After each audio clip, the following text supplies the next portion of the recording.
So yan mga idol, update tayo sa ating ginagawang project for today's video. Ito nga yung ating Rusi 175.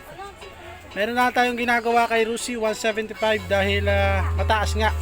Ito na yung mga accessories na tinanggal natin. Tapos ito na yung mga nangyari sa ating Rusi 175cc.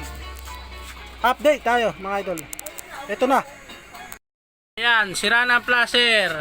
Sinira na natin. Baliw. So, ayan na mga idol, wala na din pating puwit. Tinanggal natin yung puwit. At ayan yung ating puwitan. So far, so good. Tinanggal na natin yung isang shock para hindi matigas. Ayan, isang shock na lang yung nakakabit sa kanya. At inaayos nga natin. So, yung unahan naman, ayan, in-lowered na natin to, itong shocks niya mga idol. So mababa na siya yung clearance mga idol.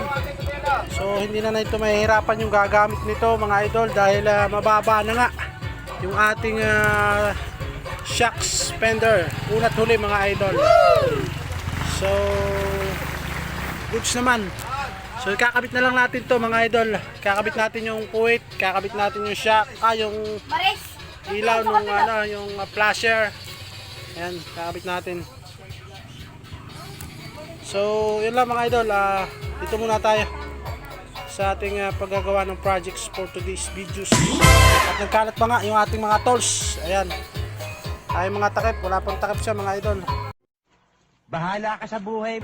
So, kabit na natin to mga idol para matapos na dahil may lakad pa tayo. Yun lang mga idol. Kabit muna natin to. A few moments later.